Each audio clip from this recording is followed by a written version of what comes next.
মুখ্যমন্ত্রীর নির্দেশের ৪৮ ঘন্টার মধ্যেই তৈরি হলো বিধায়কদের হোয়াটসঅ্যাপ গ্রুপ।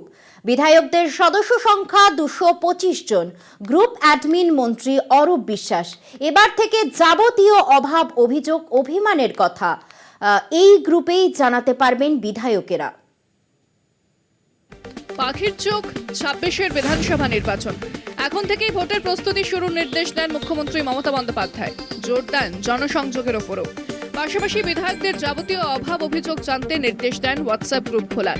সেই নির্দেশ মতোই ৪৮ ঘন্টার মধ্যেই তৈরি হলো তৃণমূল বিধায়কদের হোয়াটসঅ্যাপ গ্রুপ। গ্রুপের নাম West Bengal Trinamool Congress legislative members. Group admin মন্ত্রী অরূপ বিশ্বাস। গ্রুপের সদস্য সংখ্যা ২২৫। মুখ্যমন্ত্রী মমতা বন্দ্যোপাধ্যায় সাফ জানিয়েছিলেন, কোনো সমীক্ষক সংস্থার কাছে মুখ খুলতে পারবেন না বিধায়কেরা। দলের ভেতরে কথা বলা যাবে না, তবে বিধায়কেরা ক্ষোভ, দুঃখ, অভিমান জানাতে পারবেন এই গ্রুপে। মমতা বন্দ্যোপাধ্যায় যদি কিছু জানানোর থাকে তা তিনি এখন থেকে বিধায়কদের এই গ্রুপেই জানাবেন।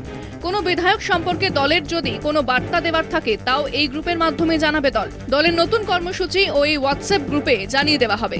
দলের তরফে গ্রুপের দায়িত্বে অরূপ বিশ্বাস, ফিরহাদ হাকিম ও শোভনদেব চট্টোপাধ্যায়। তারা হোয়াটসঅ্যাপ গ্রুপ খুলেছে দলের ভেতরে শৃঙ্খলা রাখার জন্য। হ্যাঁ, তার মানে শৃঙ্খলার ব্যাপারটা তাদের দলের ভেতরে কতটা ভঙ্গুর তার জন্য বোঝা যায়। এখন যদি কাউকে আমার দল যদি বলে দেয় এই বিষয়ে কেউ মুখ খুলবেন না, তার জন্য কি আর হোয়াটসঅ্যাপ গ্রুপ লাগে? মাননীয় মুখ্যমন্ত্রীকে কিছু লোক ভয়ে এবং ভক্তিতে মানেন, আর কিছু লোক অভিষেক বন্দ্যোপাধ্যায়ের কামাক্ষিকে মানেন।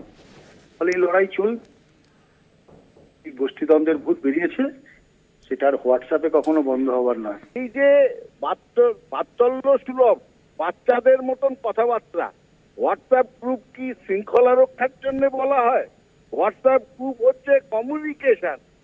এইটুকুনি কি জানেন না? ওনাদেরও তো হাজার হাজার হোয়াটসঅ্যাপ গ্রুপ করেছেন মিথ্যে কথা প্রচারের জন্য। এতদিন তৃণমূল সংগঠনে তৃতীয় চোখের মতো কাজ করছিল ভোট কুশলী সংস্থা। তারাই সব বিধানসভা এলাকায় যোগাযোগ রাখত, সমীক্ষা করত, সেই রিপোর্ট দলে জমা দিত। এবার একই ছাদের তলায় সব বিধায়কেরা। দলীয় শৃঙ্খলা রক্ষার প্রথম ধাপ হিসেবে এই হোয়াটসঅ্যাপ গ্রুপ তৈরি যথেষ্ট তাৎপর্যপূর্ণ বলেই মনে করছে বিশেষজ্ঞ মহল। কলকাতা টিভি।